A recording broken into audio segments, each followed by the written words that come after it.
তোমরা সবাই কেমন আছো? আশা করি তোমরা সবাই অনেক ভালো আছো। আর আজ হচ্ছে জন্মাষ্টমী, আর আজ কিন্তু পুজোটা করবে তোমাদের দাদাভাই। আর কিভাবে করে সেটাই তোমাদের আজ দেখাবো। অবশ্যই তোমরা ভিডিওটা কিন্তু পুরোটা দেখো।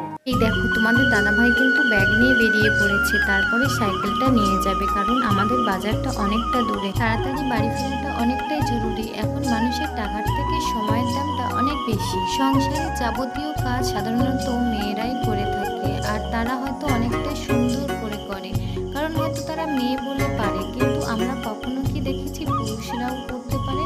আজ কিন্তু তোমাদের দাদাভাই করবে সংসারের কিছু কাজ। প্রতিটা বাঙালিই হয়তো কম বেশি পূজা অর্চনা করে থাকে। তো আজ হচ্ছে জন্মাষ্টমী। তোমাদের দাদাভাইকে আমি বললাম যে তুমি আজকে পুজোটা করো, কিন্তু তোমাদের দাদাভাই সেটা হ্যাঁ বলে দিল। এই দেখো, কলের থেকে কিন্তু তোমাদের দাদাভাই এক বালতি জল নিয়ে আসছে।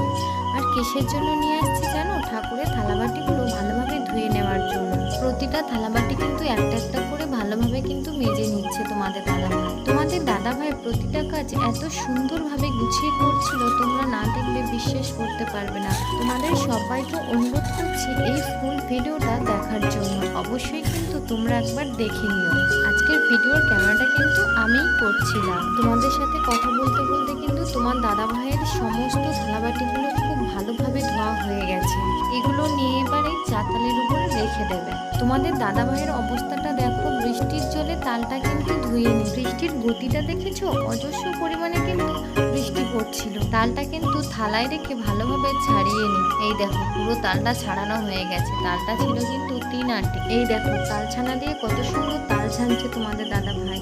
এই তাল ছানাটা কিন্তু ওই আমাকে বানিয়ে দিয়েছে। এতে করে তাল ছানলে না খুব সহজেই কিন্তু তালের যে নোদ আছে সেই নোদগুলো থালার মধ্যে পড়ে যায়। এই দেখো, অল্প সময়ের মধ্যে কতটা তাল ছানা হয়ে গেছে আমাদের। তারপরে ফাটিয়ে রাখা নারকেলটা কিন্তু খুব ভালো করে কুড়িয়ে নিই। বড়া তৈরি করার জন্য এই বাটিতে কিন্তু সমস্ত পরিমাণে জিনিসপত্র নিয়ে নিয়েছিল। লাস্টে নারকেল কোড়াটা দিয়ে দিল। তারপরে প্রতিটা উপকরণ কিন্তু ভালো করে মাখিয়ে নিচ্ছিল। তোমরা দেখো মাখানোটা কেমন হয়েছে। সোনা ওখানে খেলা করতে করতে দেখছিল যে ওর পাপা ওখানে তালের বড়া তৈরি করছে। এর আগে কখনো তোমাদের দাদাভাই কিন্তু তালের বড়া করেনি, তাই কড়াই দিতে একটু অসুবিধা হচ্ছিল। আর এদিকে সোনার কাণ্ডটা দেখো, শুয়ে পড়ে গড়াগড়ি খাচ্ছে। এই দেখো, বাটা ভরে কিন্তু ফল কেটে নিচ্ছে। আর তোমাদের দাদাভাইকে বাজার থেকে কিছু ফুল আনতে বলেছিলাম। এখন অতিরিক্ত বৃষ্টির কারণে কোনো গাছে কিন্তু ঠিকঠাক মতন ফুল ফুটছিল না। আর তোমাদের দাদাভাই কিন্তু সেই ফুলটাই আনতে ভুলে গেছিল। আর তারপরে তোমাদের দাদাভাই কিন্তু ওই ফুলগুলো গাছের থেকে খুঁজে খুঁজে নিয়ে এসেছিল। পুজোতে বসার আগে এই দেখো, ধূপ প্রদীপ মোমবাতি সবকিছু জ্বালিয়ে নিয়েছে। এর আগে কিন্তু ধুনোটাও দিয়েছিল। অবশেষে শ্রীমদ্ ভগবদ গীতা পড়ে জন্মাষ্টমী পূজাটা সমাপ্ত করলো। আমাদের বিশেষ কোনো মন্দির নেই, তাই আমরা তুলসী গাছের গোড়ায় আর দামোদরের ছবির সামনে পুজোটা দিলাম। আর আমাদের ঘরের অবস্থাটা খুবই খারাপ। এই দেখো, সোনা বাবা কিন্তু ভালোভাবে গড় করে নিচ্ছিল, আর ও চিন্তা করছিল কখন লাল মিষ্টিটা তুলে ও খাবে। এই দেখো, আমাদের সোনাবাবু লাল মিষ্টিটা নিয়ে মুখের মধ্যে নাড়ছে, তারপরে আবার একটা মিষ্টি নেবে বলে সে হাত বাড়াচ্ছে। আর সবশেষে পূজা হয়ে গেছে।